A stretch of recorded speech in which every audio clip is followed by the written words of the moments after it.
తెలంగాణ రాష్ట్ర వ్యాప్తంగా బీజేపీ విజయ సంకల్ప యాత్రను చేపడుతోంది. ఈ యాత్ర ప్రజలపైన ఎలాంటి ప్రభావాన్ని చూపెట్టనుంది? ఈ యాత్ర చేసేదే ప్రజల కోసం. ప్రజల్లో ఇప్పుడు ఏదైతే మనము ఎలక్షన్స్లో ఎంపీ ఎలక్షన్స్ ఏవైతే వస్తున్నాయో ఈ ఎలక్షన్స్లో ఖచ్చితంగా 400 సీట్లు గెలుస్తాము అని చెప్పని మోడీ గారు సవాల్ చేశారు. సో ఈ 400 సీట్లు గెలవడానికి విజయ సంకల్ప యాత్ర అనేది చాలా పెద్ద యాత్ర. కిషన్ రెడ్డి గారి ఆధ్వర్యంలో మొత్తం నాయకులందరూ కదిలి వచ్చారు. సో ఈ యాత్రకి ఇంచుమించు చెప్పాలంటే కాంగ్రెస్ వాళ్ళు హడలిపోతున్నారు. ఈ యాత్ర ఎలా గడుస్తుంది, ఎలా వస్తాయి ఎంపీలో 400 సీట్లు అని ఆలోచిస్తున్నారు. ఖచ్చితంగా బీజేపీ గెలుస్తుంది. తెలంగాణలో మనం అనుకుంటున్న నంబర్స్ ఖచ్చితంగా గెలుస్తాము. నంబర్స్ నేను కమిట్ అవ్వను, కానీ గెలిచి చూపిస్తాము.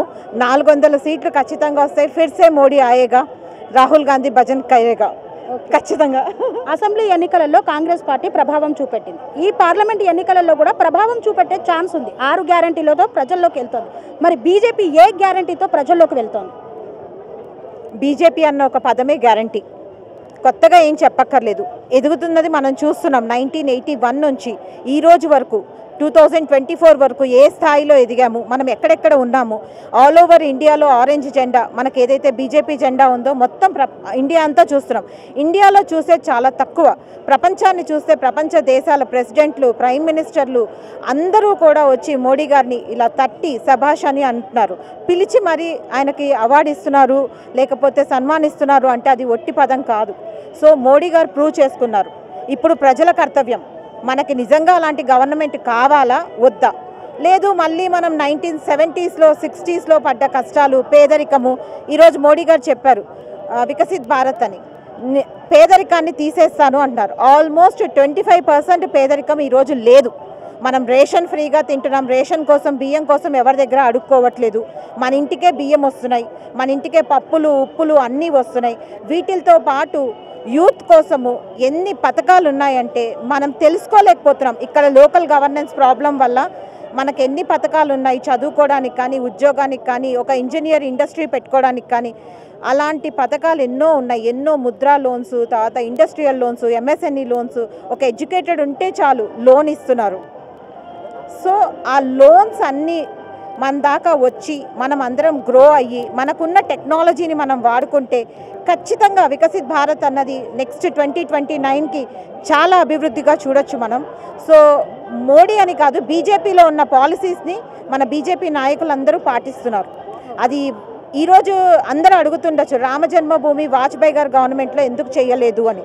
అప్పుడు ఎందుకు చేయలేదు? మోడీ గారు 2014లో వచ్చినప్పుడు వాజ్పేయి గారు గవర్నమెంట్ ఎందుకు, మోడీ గారు ఎందుకు చేయలేదు రామాలయం అని అడిగారు. రామాలయం అనేది 1 కాదు, ఆర్టికల్ 376 తర్వాత మనకి ఇప్పుడు ఏవైతే ఆర్టికల్ 370, తర్వాత ట్రిపుల్ తలాక్, తర్వాత వచ్చేసేసి మన కాశ్మీర్ ఇండియా ఇష్యూస్, బంగ్లాదేశ్కి ఇండియాకి ఉన్న ఇష్యూస్, ఇవన్నీ ప్రయారిటైజ్ అయినాయి. 1, 2, 3, 4, 5 వాటిల్లో రామాలయం అన్నది చాలా లాస్ట్. ఆయన అనుకుంది ఏంటి, దేశానికి ఆయన చేయాలనుకున్నారు కాబట్టి రామాలయం అనే ఒక కోర్టు ఇష్యూని సాల్వ్ చేసి ఇచ్చారు. అంతే తప్ప రామాలయం బీజేపీ కాన్సెప్ట్ కాదు, బీజేపీ మోటో కాదు. BJP motto only India development. India developed country. 2040కి India will be the most developed country. అనుకున్నట్టుగా అన్నీ బాగుంటే అమెరికాతో పాటు లేదా అమెరికా పైన కూడా మనం ఉండడానికి చాలా అవకాశాలు ఉన్నాయి. సో భారత్ మాతాకి జై. మోడీ గారు ఒక విప్లవంగా తీసుకొచ్చారు. నెక్స్ట్ వాళ్ళకి మోడీ గారే ఆదర్శంగా ఉంటారు. ఖచ్చితంగా వాజ్పేయి గారు మోడీ గారికి ఆదర్శం. మోడీ గారు నెక్స్ట్ జనరేషన్ పిఎంస్కి అందరికీ ఆదర్శంగా ఉంటారు. అండ్ లాస్ట్ అందరూ అంటున్నారు ఎంతో డబ్బులు తినేశారు బీజేపీ వాళ్ళు, డబ్బులు తినేశారు అని. వాజ్పేయి గారు గవర్నమెంట్ ఉన్నాక 10 ఏళ్ళు కాంగ్రెస్ నడిపించింది. 10 ఏళ్లలో ఏ రోజు ఒక్క స్కామ్ కూడా బీజేపీ గవర్నమెంట్లో బయటికి రాలేదు. ఇప్పుడు కూడా కళ్ళలు కంటున్నారు కాంగ్రెస్ మళ్ళీ మేము వస్తే మేమేదో బీజేపీ వాళ్ళ స్కామ్స్ అన్నీ బయటికి తీస్తామని. కనీసం ఆయన డ్రెస్ అమ్మిన డబ్బులు కూడా బయటికి తీయలేరు, అంత కన్ఫర్మ్. ఎందుకంటే ఆయన అమ్మిన ఆయనకు వచ్చిన అవార్డ్స్, ఆయనకు వచ్చిన డ్రెస్సెస్ ఇవన్నీ కూడా అమ్మి భారతదేశ డెవలప్మెంట్ కోసమే వాడుతున్నారు. ఇది 100% ష్యూర్. నమో యాప్ చూస్తే ప్రతి యాప్లో ఆయనకు వచ్చిన గిఫ్ట్లు, అవార్డులు అన్నీ కూడా వేలం పాటేసి ఎవరికి ఇంట్రెస్ట్ ఉంటే వాళ్ళు ఎంతో అంత రేటు కొనుక్కుంటున్నారే తప్ప ఆయన ఏది తన కోసం ఉంచుకోవట్లేదు. సో ఇలాంటి గవర్నెన్స్ మళ్ళీ రావాలని మనసా వాచా కోరుకుంటున్నాను. భారత్ మాతా కీ జై. స్వామి బోధానంద గోసేవ ఆశ్రమం సైథాపూర్. జ్యోతిష్యం, వాస్తుశాస్త్రం మన పూర్వీకులు మనకిచ్చిన వరం. దుర్గాదేవి, కాలభైరవ ఉపాసనతో వాక్సిద్ధి పొందిన శ్రీ శ్రీ బోధానందగిరి స్వామివారు మీకు ఎలాంటి సమస్యలున్నా, వాటిలో ముఖ్యంగా ధన నష్టం, ఆరోగ్య నష్టం, భార్యాభర్తల మధ్య గొడవలు, ప్రేమించుకున్న వారు దూరం అవడం, ఎన్ని సంబంధాలు వచ్చినా పెళ్లి ముడి పడకపోవడం, రోడ్డు ప్రమాదాలు, అప్పుల బాధలు, వ్యవసాయంలో నష్టాలు, పెద్దల మాట పిల్లలు వినకపోవడం, ఆరోగ్య శాంతి, గృహశాంతి, మనశ్శాంతి లేకపోవడం, ఇలాంటి సమస్యలు ఉన్నట్లయితే ఒక్కసారి స్వామీజీని కలవండి. మీ సమస్యలకు తగిన పరిష్కారాన్ని పొందండి. అంతేకాక అన్ని రకాల వ్యాధులకు గోపంచగవ్య మరియు మూలికా వైద్యం చేయబడును.